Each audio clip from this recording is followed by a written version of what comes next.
begin, again, welcome. Hope everybody's had their fill. And I'm going to start off this evening by speaking, as according to the agenda, about an experience I had with the London Fanshawe Progressive Conservative Riding Association. Who said she? Forward. Back in 1997, as a trustee, I get to meet a lot of people, a lot of politicians, from all kinds of parties, and I got to become friends with a number of conservatives who suggested, you know, Bob, you've got a perspective on things that maybe you can help out the conservatives. You know, Mike Harris would love some ideas like that, some feedback. So I said, okay. I went into the PC's London Fanshawe riding and offered my services as a citizen who would like to see this province change for the better. Because at the time, back in 1997, you know, Harris was on a roll. He introduced the new curriculum changes for education, and that's my bugaboo is education. And I saw a lot of opportunity there to help influence the government of the day. And to do that, I don't like being on the sidelines too much. So I actually tried to run for president of the London Fanshawe Riding Association, which, by the way, I won. Now, what I didn't count on, and that's the focus of the speech tonight, is the kind of people that I would come up against in the Conservative Party. Because up until that point, I had been associating myself with Freedom Party people who I found that, hey, I didn't find a Freedom Party person I didn't really like. Did I get that right? I've never met a Freedom Party person I didn't like. That's it, yeah. But anyway, it's because here at the Freedom Party, when we talk about politics, when we talk about philosophy, about ideology, whatever, it's an academic argument. It's not a personal argument. I mean, we can disagree, we have our disagreements, but at the end of the day, we either agree to disagree or we find a solution so that both of us come out of the argument knowing, yeah, that's right, no, you're right, I'm wrong, that kind of a thing. It's an academic process. And in the executive of the Freedom Party, which I was a member of for a number of years, it was a professional sort of a relationship, a business relationship. The other executive members in Freedom Party were colleagues, you know, with the same goal, and that goal being whatever is good of the party. There was a very cordial, professional, collegial relationship with people in Freedom Party, both at the executive level and at the membership level. And that's what I was used to. Now, I joined the Conservatives. And I sort of expected the same sort of thing. But I was wrong. In the Conservative Party, or at least in the London Fanshawe riding, of which I was a member and president, half of the people there I could consider to be still my friends. I would consider to be men of integrity. And there were no women there, so I can say that. Men of integrity. And of principle.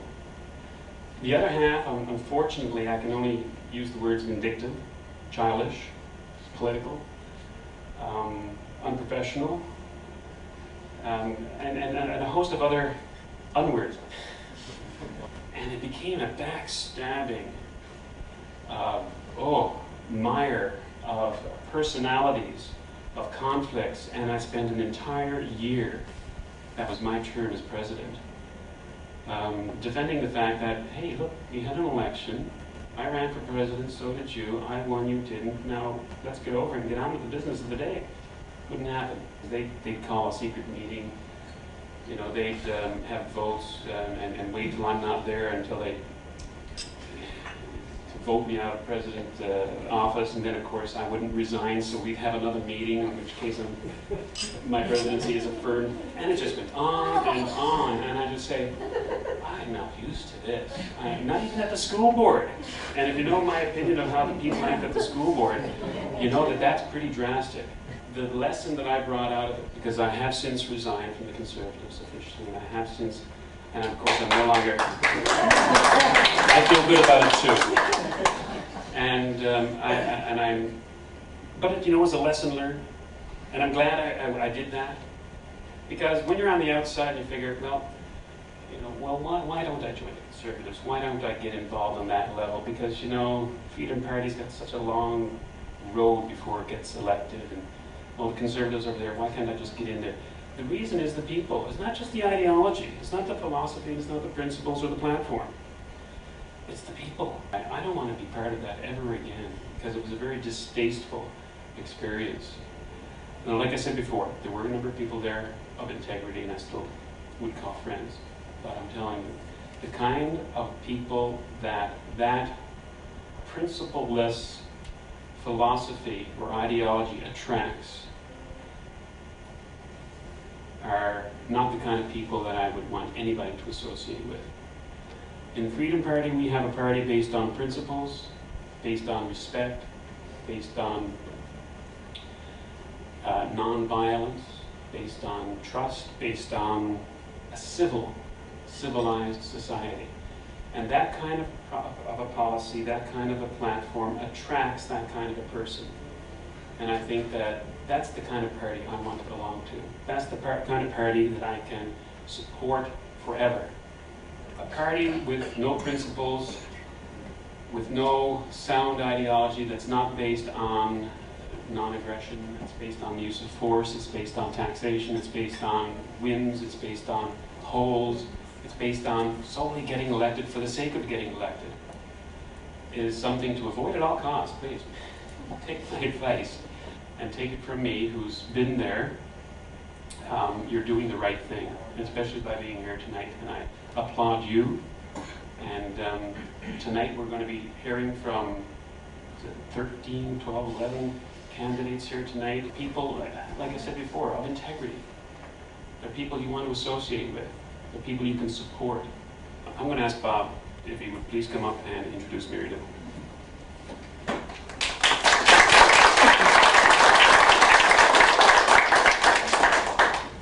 Believe it or not, starting a political party wasn't my idea. I never in my life would have thought that I would ever be running a political party, let alone just be a candidate for one, or even volunteer 2 hours towards a political party ever in my life. And one thing I found, you know, where we find ourselves later in life and we look back, we always find that it's that 1, 2, or 3 people that kind of pushed us the right way at the right time, until finally you find your slot and you start rolling on your own without being pushed anymore. And our next guest is certainly one of those key people. This person is directly responsible for your ability to get a tax credit, for example, for all the money that you give to this party. We didn't do that here in London. All that hard work was done for us by a group of people in Toronto who decided that Ontario needed a new alternative. In fact, they were looking at a bigger market than that. They were looking at Canada right from coast to coast, basically, and still working on it. And I still remember the first couple times I met Mary Lou. We met at each other's homes, and we discussed how we were going to get a party together. In fact, I think for a little while you were running to register one party, and we were going to think of maybe registering another party to see who could get over the finish line first. And Mary Lou beat us by miles. So since basically her group and the party was registered, by the way, that was I guess 1981, wasn't it? Both then as unparty. And they had to collect thousands and thousands of signatures to get that registration in Ontario, which is not the case in a lot of other provinces.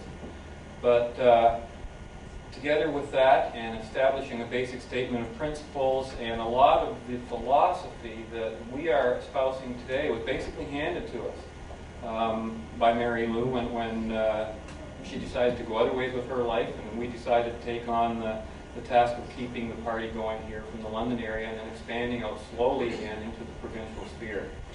So without much further ado here, I'd like to introduce you to one of the key founding members of Freedom Party, Mary Lou Gutscher.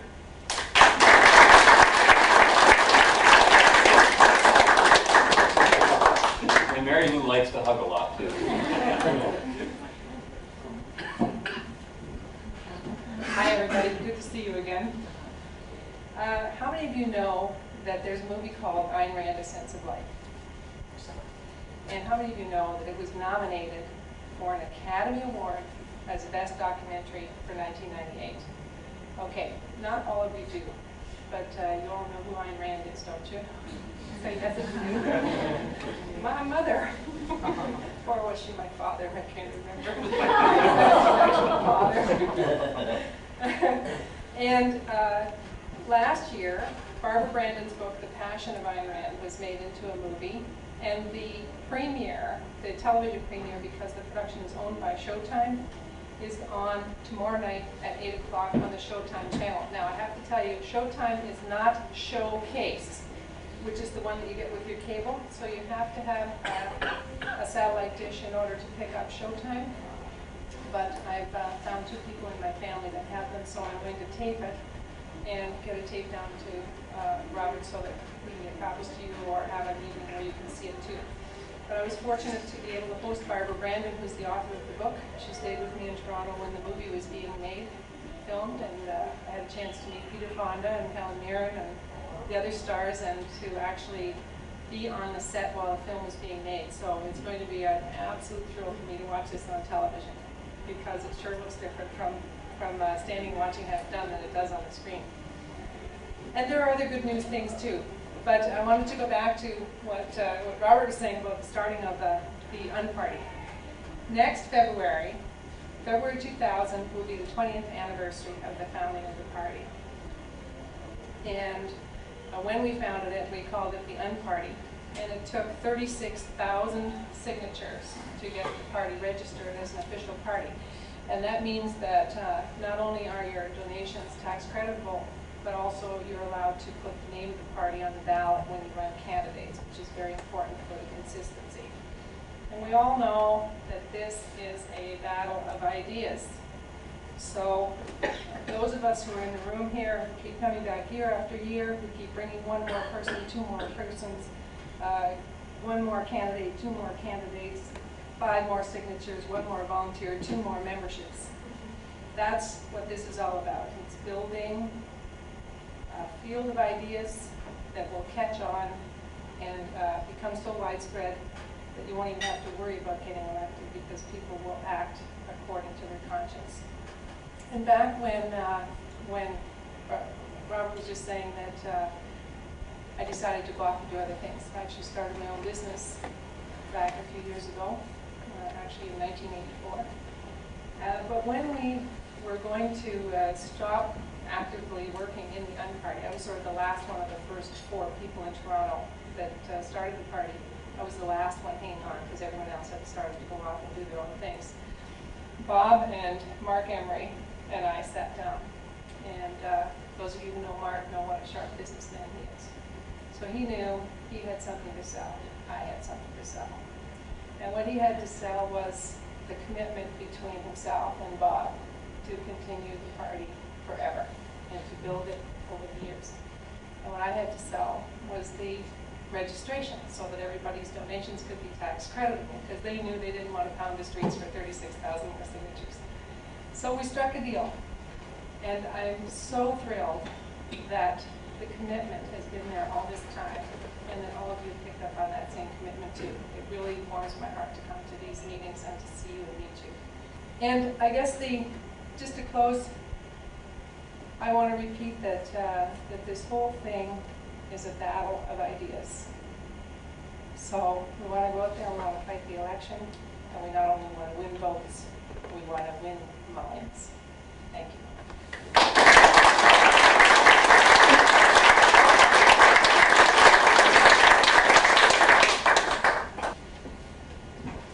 Thanks very much, Mary Lou. Okay, so let's get into the candidates. We have quite a slate here. We'll go down basically alphabetically, starting with Paul Blair. Paul is a tireless worker for the Freedom Party. He's helping out Lloyd in his campaign. I just saw some signs he put up today for Lloyd. I'm like, Lloyd, you put up your signs out on Dundas and 100. It wasn't me. Well, it wasn't me. Who did it? Paul did it. Paul's a tireless worker for the Freedom Party. And Paul, why don't you come up and let everybody know how things are going for you. Paul. I'm up in Oxford riding. There are a lot of farmers out there. They need us out there, folks. They really do. We've got to reduce the power of government. That we've got to roll back the amount of taxation. I got my introduction to politics several years ago when I decided to attend an open forum for discussion on immigration. It's back in the early 90s. Sergio Marti was the immigration minister at the time, and the meeting was held at Osgoode Hall in Toronto. And I thought that it was time that I should do my bit as a citizen and offer my comments on something. And I recall during the course of what I had to say, I mentioned a couple of words, patriotic Canadian, and found myself the brunt of hissing and jeering from about a quarter of the audience. And I remember at the time I was shocked by this. It just wasn't consistent with what I had experienced in my life in Canada. And I spent the last several years involved in, I guess to one level or another, in a number of small organizations, as a political activist. And having seen everything that's out there, I've come to the conclusion that whatever is done has to be done based on principle. And there's only one party out there that's consistent in its principle. And I think as we go through this, just have to keep in mind that eventually right does prevail. It just takes a long time sometimes. So, wish everybody luck in the campaign, and I'm looking forward to doing this again in the next election. It's unfortunate that Mark Emery isn't here tonight, because I'm sure he'd be proud of me. I never met the man, but on the interview that was done on me with the Sarnia Observer, of all the things we talked about, they had to pick out one controversial statement. And it says on there in big bold letters, pot smoking candidate.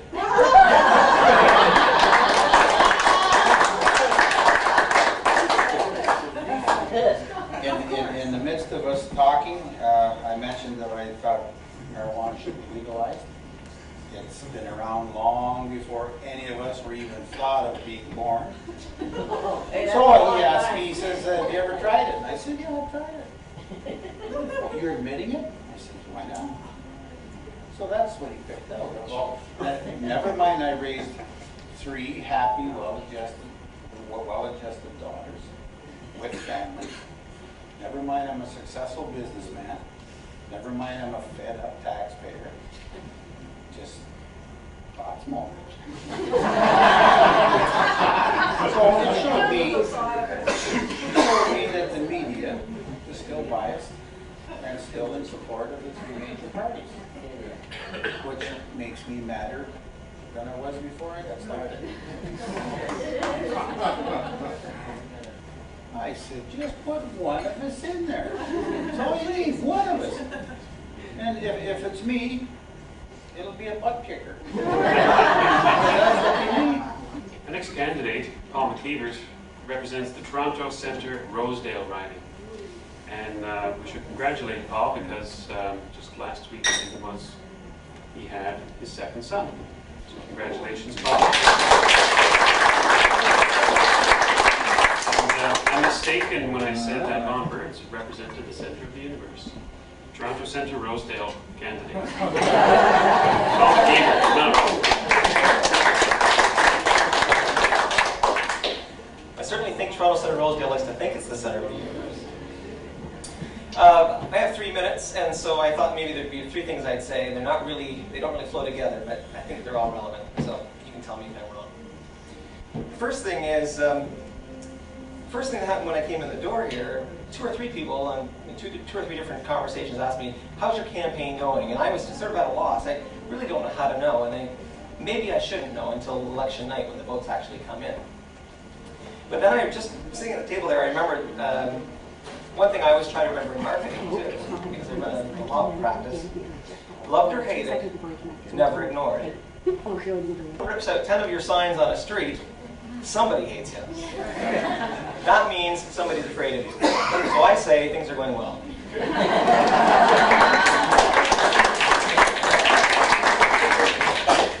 Second, I think we should all take great heart in this election. Last time around, I wasn't running as a candidate, and I was sort of nothing more than a person on the reading list, really. But I came out to the party on election night, and there were some long faces, because everyone worked really hard, and I'm sure they wanted more votes, or maybe even some people had a small dream that they'd actually have a seat. I don't think they took it too seriously, but They certainly work very hard. And I remember distinctly that night thinking, you know, we got this guy, Mike Harris, and a lot of what he says, it doesn't really differ from what we say. How are we going to distinguish ourselves? And you know, it's become so easy over the last 4 years to distinguish ourselves. To the point, and this is the important thing, that even the press is realizing it. If you read the Star at all, and I don't blame you if you don't. In fact, I read it on the internet because it's free that way. And I think that's their goal in the long run anyway. But anyway, if you read, there was an article there, I think it was last Tuesday, and if you're on the internet, you might be able to pull it up out of their archives. And here was a reporter, a political reporter, saying that he and the other reporters in a scrum could not find a difference among the parties, the three major parties, the NDP, the Liberals, or the PC, on healthcare, education, or any other major issue. They all wanted to put money into healthcare. They all wanted to put money into education. That was the only solution they could find, is putting more money into the existing system. The great thing about this is the press is noticing. So if the press is noticing that they really have no options, what a great opportunity to let the press know that there is one out there. And I think we really have it to offer. And of course, I think you already know what the answers are as far as healthcare and education. I think we need some more competition, and I think we need some choice. But we won't get into that right here. The third thing is, you know, sometimes I'm sitting in my office, and I know there's a client waiting out there, and I know I really should be getting to her, and she's sitting an extra 10 minutes. Now, that's really bad of me, I guess. But meanwhile, she picks up something off that coffee table, and she's reading through it. And I know she's reading through it because when I go to take some of those home at night, because they're free, other lawyers have paid for them, they're all crumpled up. These things have been read 100, 200 times. And I thought to myself, you know, I've got some extra flyers here. What am I going to do? I stuck one on the table. And I'll bet you that thing is as crumpled as any car magazine within a month. So I would encourage you, the next time you get a consent magazine, or a consent flyer, or a freedom flyer, don't throw it in your filing cabinet. Don't throw it in the garbage. Take it to the doctor's office, take it to your lawyer's office, take it to your financial advisor's office, and stick it in the pile there. You'll never know the difference. You'll get, if we do that across Ontario, there'll be more people reading about Freedom Party than we could ever hope.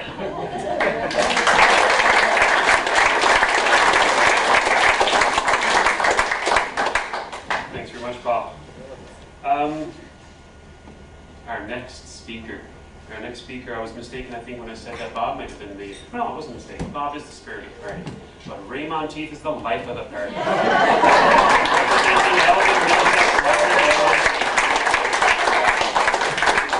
Let's go after the youth of this province. That's where our stay is, not in the old people. They're all set in their ways. They'll never change in a million years. Not all of them, Ray. Well, 90% of them. No kidding. My dad wouldn't have changed if you gave him $1 million. And he was a diehard and it brushed off on me. Why? I'll never know. Why was I a conservative for 50 years? Can you imagine? And so I'm of the opinion, if you were smart, and I was smart too, I'm talking to you too. I think it should be legalized too. You got lots of brains. Hey, listen, if we put our brains together, we could pull something off. And I'm sure we could. Invite the kids. I'd like to go to those colleges, those schools, and say, listen, I would start right at them again, just like I did the minute I arrived. Say, listen, anybody that voted for me, or that would like to have voted for me, I want you to come to my party.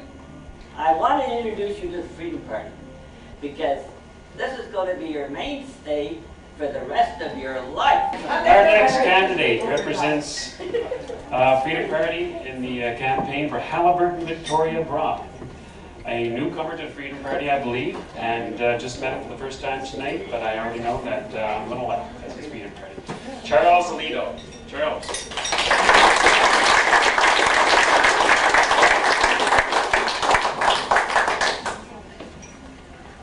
Ladies and gentlemen, this is my first time as a Freedom Party candidate. I have a checkered past. I would do with a PC. And Ray, I have changed, and I'm almost as old as you are.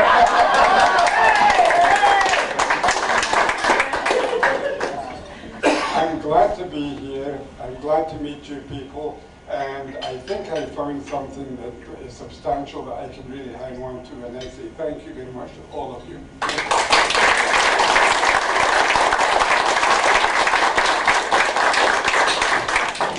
Thank you, Charles. Jack Plant was a past leader of the party and has been a consistent supporter for a number of years. I think most people here know Jack, and Jack is once again running for the Freedom Party, but this time in the new riding of London West. Come on up, Jack. Let us know how it's going on in London.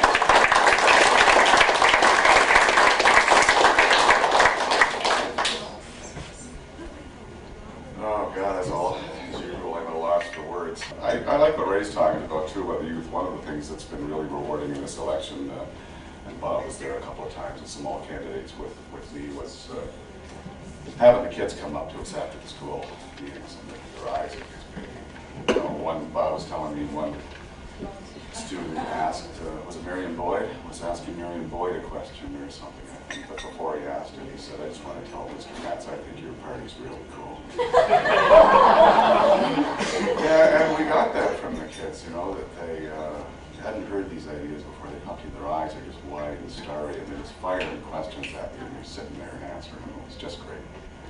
But I particularly want to thank Bob and Lloyd and Paul and David. They've done a tremendous amount of work. They had thousands and thousands of pamphlets to fold and stuff, and they've been in there every day. And again, Bob up till 4 o'clock in the morning some days, and he is the guiding light behind the party. I had a 77-year-old man come up to us after one all candidates debate and shake our hands very warmly and very sincerely, and thanked us for putting our ideas forward and telling us how great we were. And I find that's what's really rewarding to me.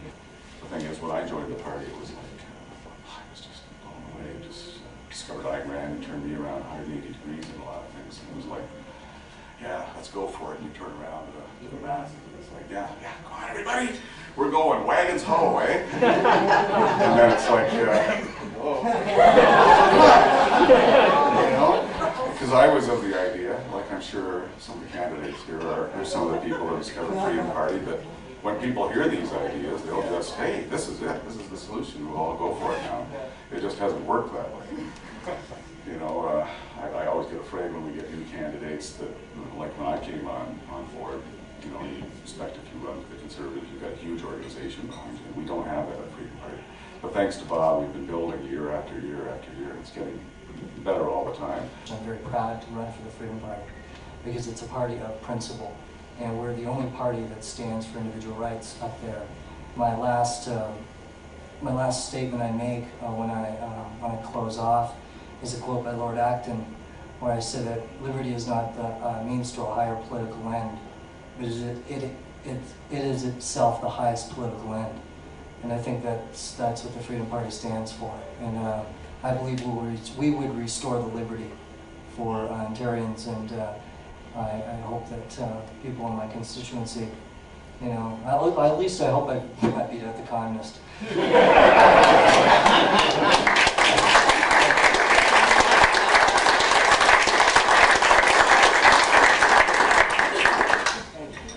Our next candidate will represent Freedom Party in Perth, Middlesex during the campaign. Rob Smink has been a Freedom Party member and ran in the first Freedom Party election, didn't you, Rob? Yes. Yeah. When we only had 3 candidates. Rob Smink.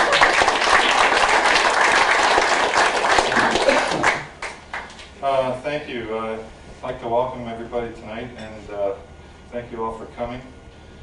And thank you all for being a member of the Freedom Party. I was just thinking, you know, with Mary Lou here tonight, that you people might be interested in how the name Freedom Party came about. Rob Metz and Mark Emery and I went down to Toronto, and we had a discussion with Mary Lou about taking over the Un-Party. And after the meeting, we were all standing out in front of Mary Lou's house, and we're saying, geez, you know, Un-Party, this doesn't sound like it's going to fly. And, you know, we need a new name. So what are we going to call it, you know? And we just kind of kibitzing a bit. And I said, well, you know, what are we after? What are we really after? Isn't it freedom? and we all agreed, and I said, well, let's call it Freedom Party. And we all agreed, and that's how the name came about. As far as this election is concerned, I'd just like to let you know how much fun I'm having running in this campaign. It's a lot of work, but it's also a lot of fun. I know that we have to deal with a lot of discrimination, especially from the media. The newspapers, especially in the big cities, are notorious. The London Free Press is unbelievable. Today in the Free Press, they, for example, under environmental issues, they had Freedom Party wants to eliminate any fines for polluters. I mean, this is absolutely, ludicrous that any major newspaper would think that any political party would want to encourage pollution, but this is what they tagged us with. There was an all-candidate debate meeting in Stratford, and last night I just caught the end of the rerun on cable TV, and they had listed all the other candidates, and they had a nice picture of them, and they listed their accomplishments in the public domain. And so I was really, piqued, and I wonder, what they're going to say about me. And so I know that they hadn't contacted any of the other candidates either, but they had a nice picture of everybody. And when it came to me, there was no picture. And none of the other candidates had their jobs listed or anything like that. But when it came to me, it just said London strip bar owner. I mean, it comes with the territory, so I can handle it. In Listowel, it was very funny. I had a lady come up to me, and she was about around 70. She says, I just loved everything you said tonight at the debate in the candidates meeting. She says, but do you own a strip bar in London? I said, yes, I do. She says, I can't vote for you. She says, you're immoral. And I says, well, what do you mean? She says, if you ever got elected, she said, you'd run the government the same way you run your strip bar. And I said, I said, do you think I'd ask all the politicians to walk around naked? And she says, I forget what her answer was, but then she said, well, nakedness is a sin, and the Bible's against it.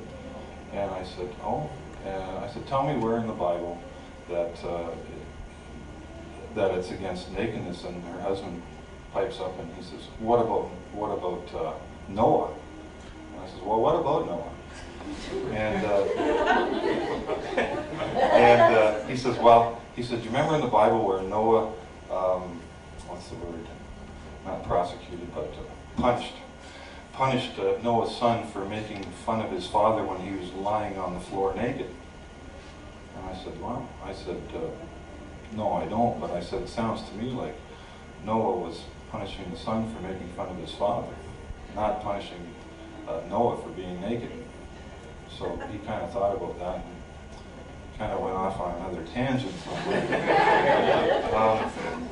And then a couple nights ago at the all-candidates debate in St. Mary's, I was very pleased when at least 4 people came up to me and told me that they loved my ideas and they thought I was the best candidate on the podium. And so that was very gratifying. But then afterwards, a woman came up to me and she said, excuse me, she said, do you own a strip bar in London? And I said, yes, I do. And she said, oh, I thought so. And she turned around and walked away. And I said, excuse me. And she turned around again. And I said, listen, I don't know what you think about my owning a strip bar, but I said, I'm not here trying to promote my business. I'm here trying to promote political ideas. And then she says, well, it's against the Bible. It says in the Bible that nakedness is a sin. And I said to her, excuse me, when God created Adam and Eve in the Garden of Eden, as far as I know, they were created naked. And it wasn't until after they sinned that they began to be clothed. And so, as far as I'm concerned, that God wanted everybody to be naked. You're on a house of God. I just want to tell you that on Monday night we have an all-candidates debate in Stratford, sponsored by a women's group, and the whole candidates debate is going to be on women's issues. So I'm sure I'm going to be under the gun on that night. But as I say, it goes with the territory, and I'm well prepared. You know, I just don't like the way things are going, and I think that it could be a lot better in Ontario. The argument you're going to hear a lot is, oh, isn't Ontario a great place to live, and compared to Kosovo and Yugoslavia? It is. But can you imagine what a great country this could be if we actually had the amount of freedom that we're entitled to? You know, there's different types of tyranny around the world, and you know, when we're paying 54% of our hard-earned dollars and working 6.5 months just to pay our taxes, definitely there's something wrong. And the reason I'm running is because I believe that Ontarians have been turned into tax slaves. And fascism is the word really that should be used, but Canadians are too polite to use that word. It's a long road, but I believe that through this influence that we're going to have a major impact in Ontario, and I just urge you to keep the faith and keep plugging.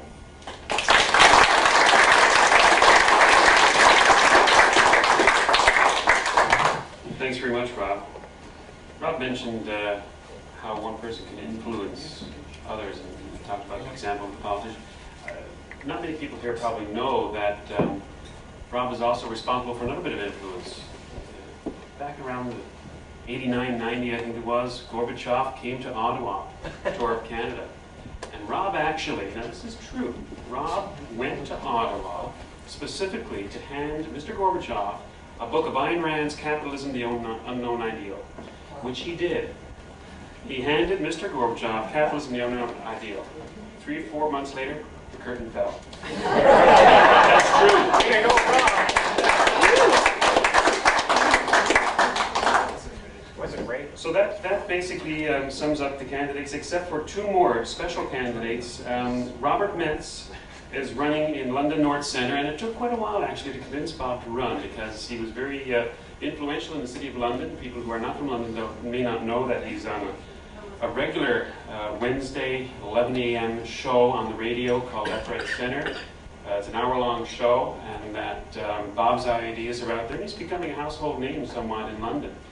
And to give that up and to run as a candidate meant also perhaps not giving as much of himself to other candidates as he would like, but we convinced Bob to run, and I'm glad he did. I think that it's time that he used some of the goodwill that he's been developing in London as a household name now to get out there and give people in London, where are you living, Bob? London North Centre. It's not my right. London North Centre, an option and a choice. I think that's a great decision, and really he needs no more introduction than that. So Bob, why don't you come up, and we'll give you as much time as Rob got.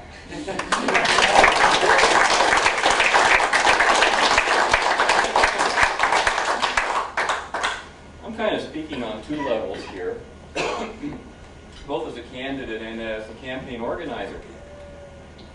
You may not know this, but this is the shortest election period in Ontario history.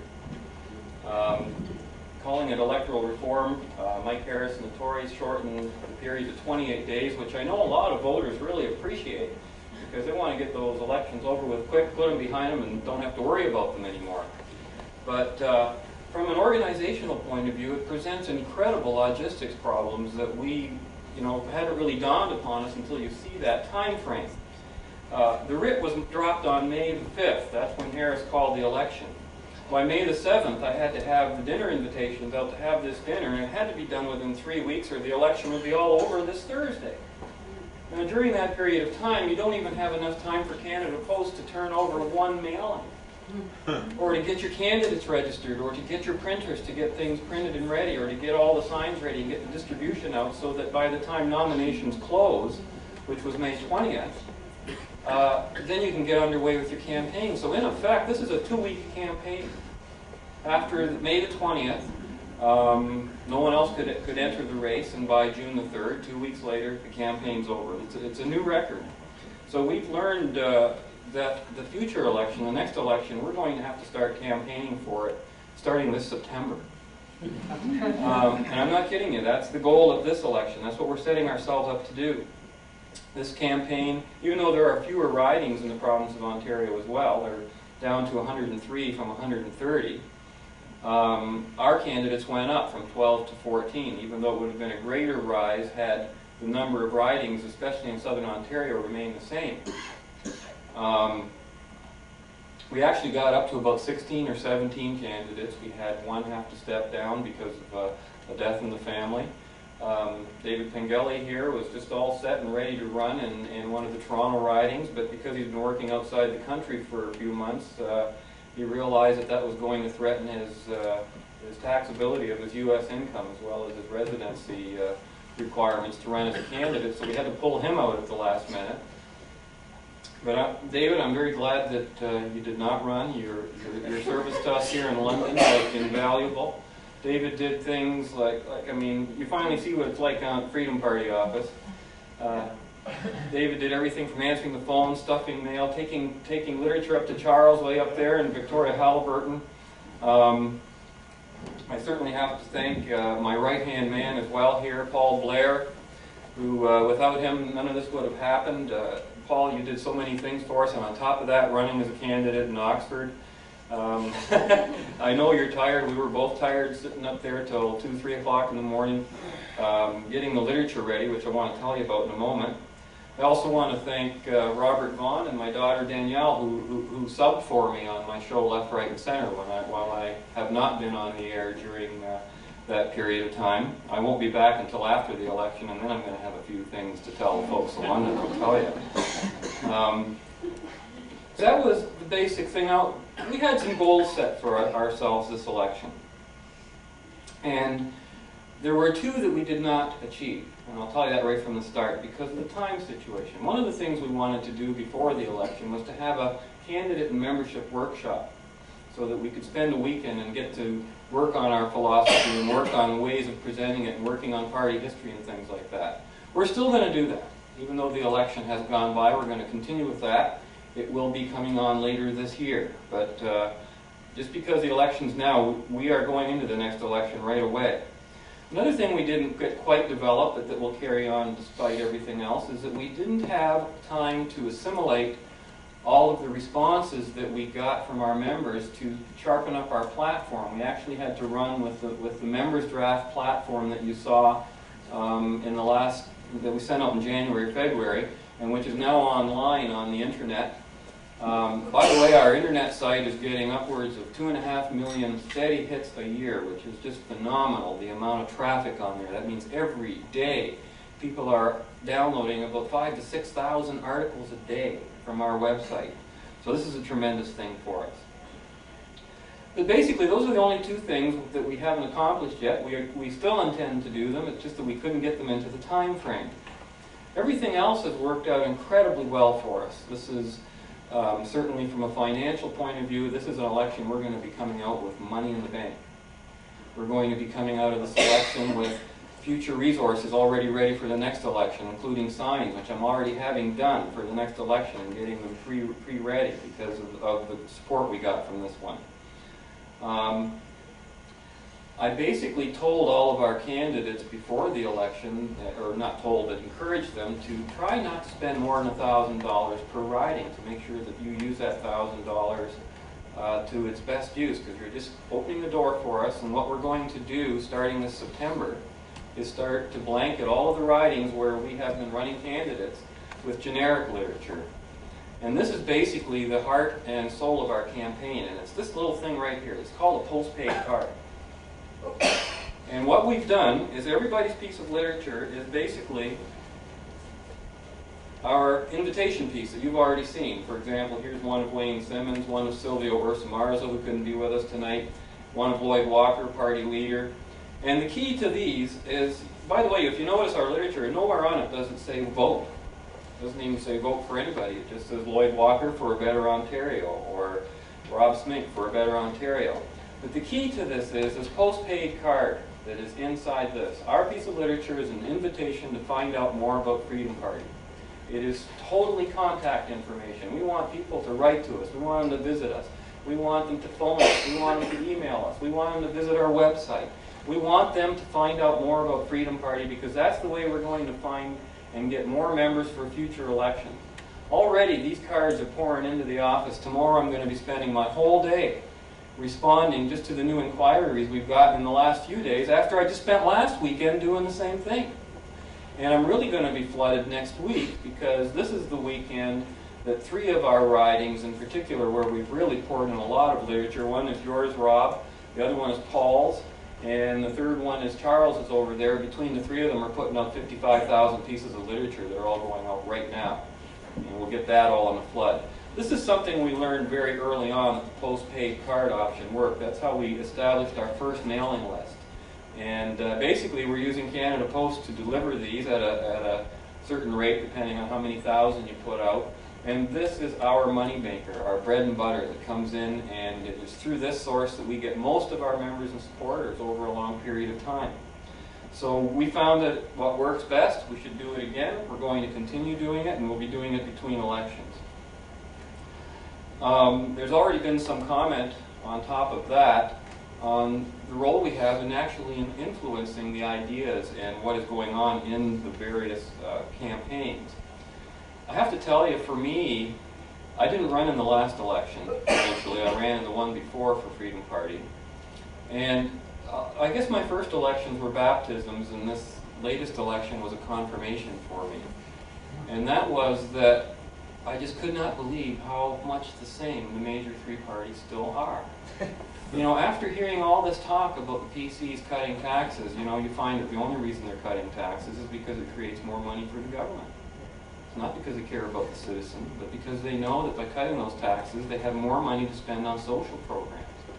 I listen to candidates like Bob Wood, Diane Cunningham, the local PC candidates, literally at every all-candidates debate promising to outspend the NDP and the Liberals.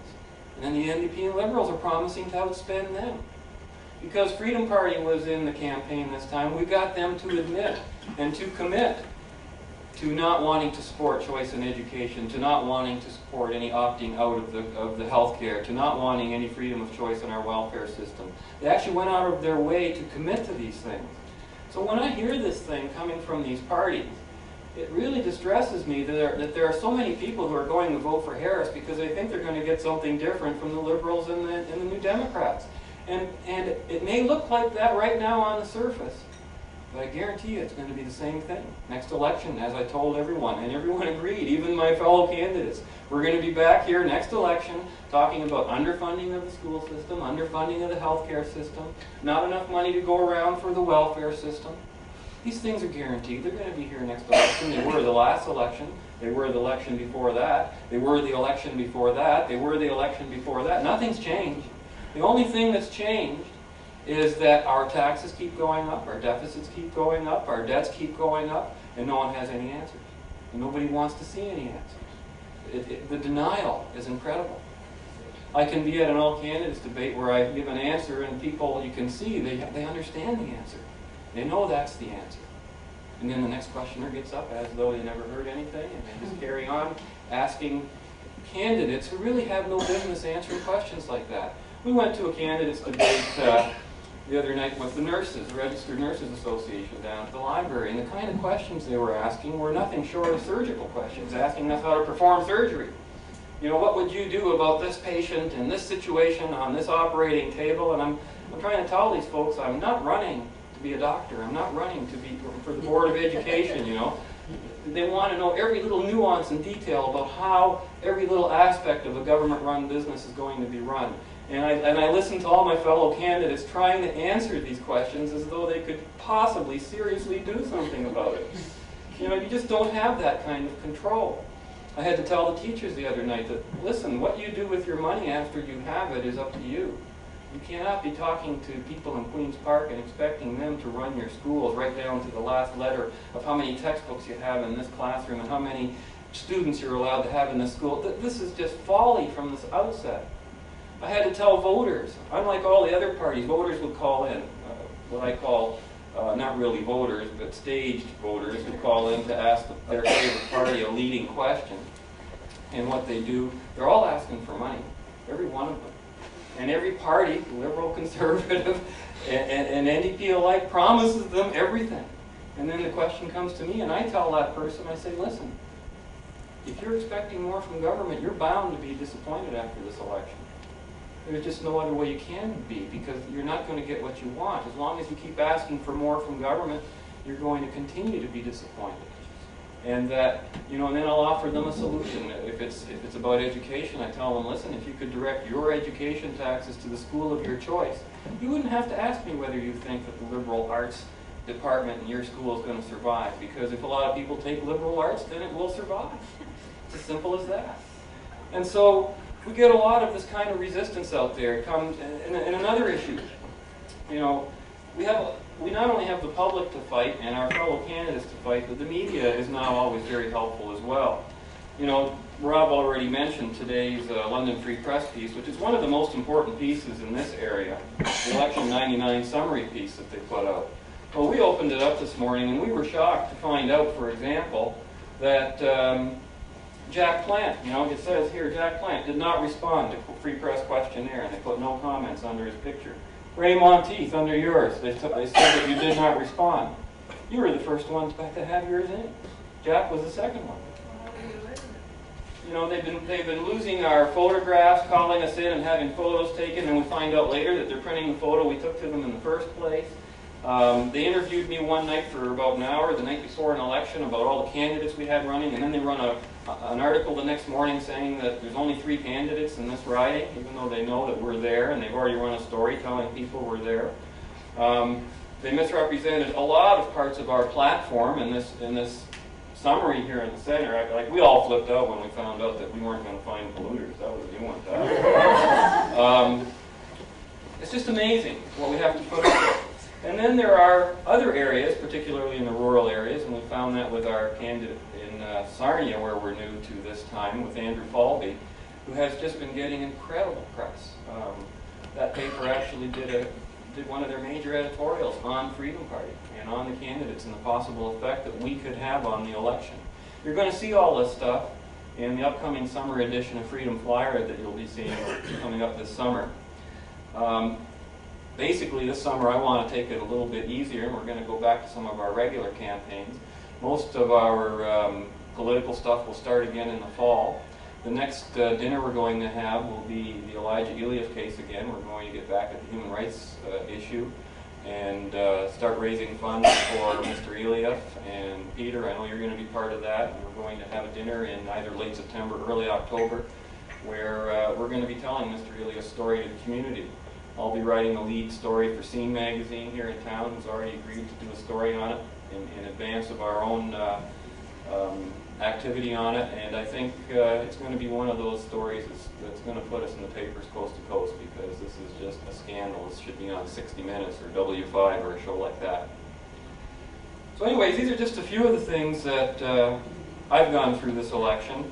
I have to tell you, this has been one of the most grueling and tiring elections that I've ever been through.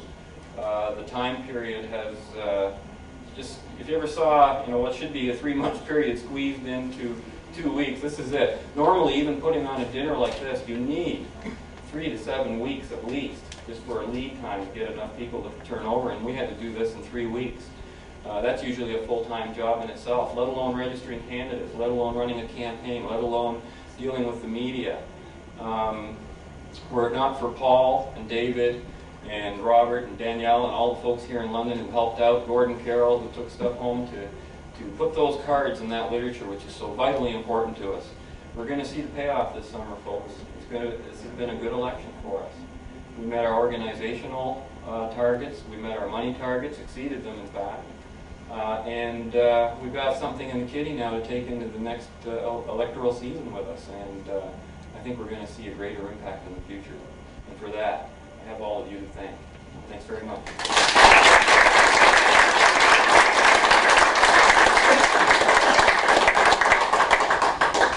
Thank you very much, Bob. Our last speaker tonight would be Lloyd Walker. He's the leader of Freedom Party. He is representing Freedom Party in the London Fan Shop riding in London, which is in the eastern part of London and southern part of London. And Lloyd has had his problems in trying to run a campaign which has been fair and open and democratic. And, actually, I am the president of the London Fanshawe Freedom Party Riding Association. And I've been helping Lloyd out trying to make sure that the media have not been as biased as they are wont to be. And unfortunately, it is an uphill battle. But anyway, Lloyd, why don't you come up and give us a rabble-rousing speech before we leave tonight.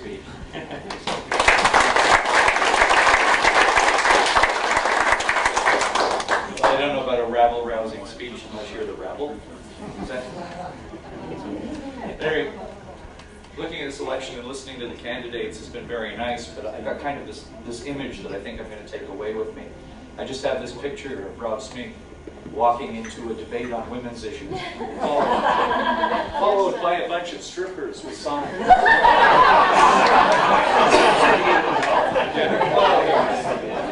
It's just one of those things that I want to keep in my mind. It makes it a little bit lighter. All right, one of the side issues in this whole election has been this subject called leadership. And I guess I want to talk about it for a minute. So the first thing I want to say is being the leader of Freedom Party really just kind of means that I get to come up last. Because being the leader of Freedom Party really is just a title like that, because it's not me that leads the party. It's all of you. You know, I look at what's been debated in the press.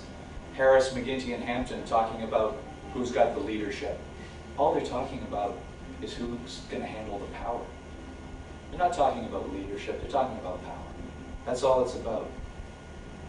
To me, I think if you're going to be a leader, you have to be able to lead yourself. You have to be able to look at the individual. You got to go about your life peacefully. Use your own mind, make your own decisions, take your own actions, take responsibility for it. People that do that are leaders. And every one of you that's in this room fits that description. So that is what a leader is. So it's nice to be recognized as being the leader of Freedom Party. But I just want you to know that I know you're only being nice to me. I want you to know that because it's true. You really are. You know, yeah, we'll let Lloyd stand up there last. But it's you. It's all of you that are the leaders of the party and do the work. And you know, I could stop now and I could go around and I could say, you know, Maureen, running past elections. You know, and I could start to go all the way around the room and point out all the things that people have done. Because that's one thing about being the leader of the party, is you do get to hear that stuff. You get to work with people. I think every one of you has probably handled literature that's probably gone through my hands, whether it's been stuffed or whatever. But it's been really great working with a bunch of people like that. So I know you're humoring me by calling me leader. But there are a lot of things, as you've talked, there are a lot of things that you have accomplished in this election. You've opened some eyes. What was it, Jack was referring to the bright-eyed kids, you know, at that. You've opened some minds. You've influenced debate. I'll bet every one of you knows that you said something that someone else has had to respond to. They just couldn't leave it alone. There are even times you've dominated the debate. I mean, here in London, one of the reasons that a radio show host gave me as to why he had debates that were NDP Conservative and Liberal only was because when the smaller parties get on, they tend to dominate the debate. Now, it's a ridiculous reason not to have us on, I've got to admit, but the admission tells you a lot about what you've done. You know, you brought out a lot of ideas that simply would have been dormant. They wouldn't have existed in this way.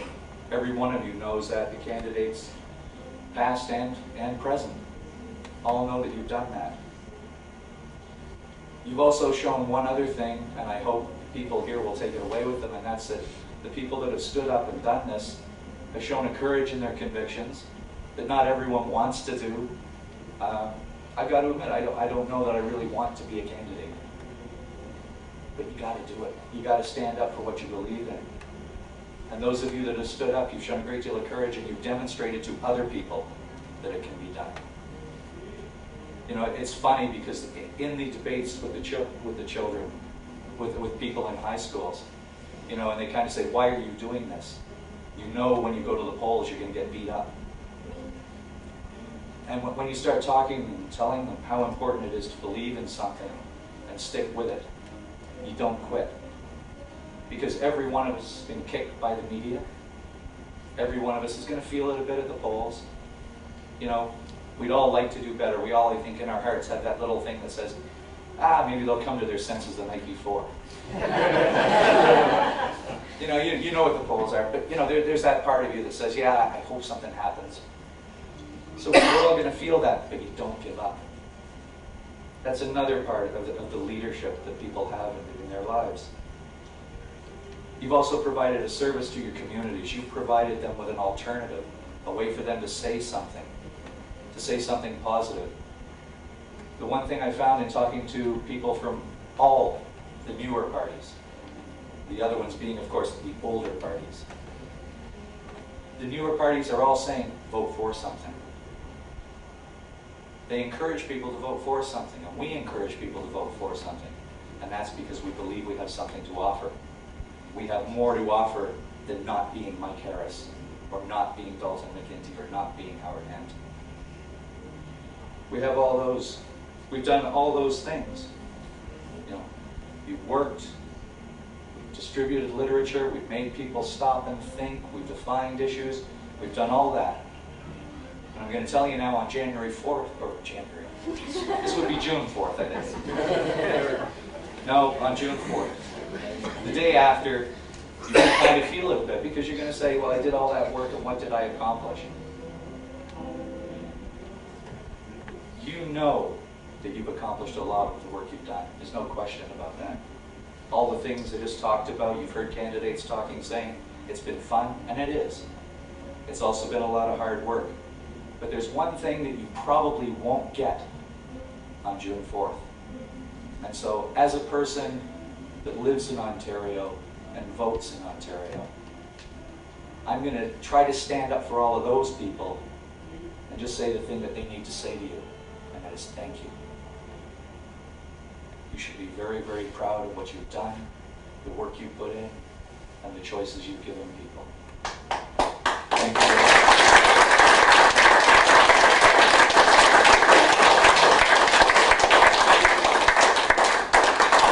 Thanks very much, Lloyd. That's it for tonight, folks. I'd just like to thank all of the candidates and past candidates and members and guests who come tonight from far away, from near and far. It's been great, and I think that, like what Lloyd has been saying tonight, you're going to come out of running as a candidate for Freedom Party a better person. You're going to grow by this experience. It's funny because Christine is the waitress. Is she here? No. Because Mary Lou, as she was serving tea, asked Christine if she wanted to run for Freedom Party next time. And I found that funny because I say, well, she declined, unfortunately. But I found it funny that I said, you know, she can go home now and tell her folks that, hey, I just got offered to run for a seat in Parliament by a founding member of our political party. Doesn't that just sound great? Well, just think, I mean, of all the candidates here tonight, I mean, you can actually go home and say, you've done it. You've done it. I mean, this is something that people always wish that they could do. I can do a better job than that guy. I can do a better job. You've done it tonight, and you've done it in this election, and I'm really glad that you did. You're doing a dirty job for a lot of us, and thank you very much. Thanks. Good night.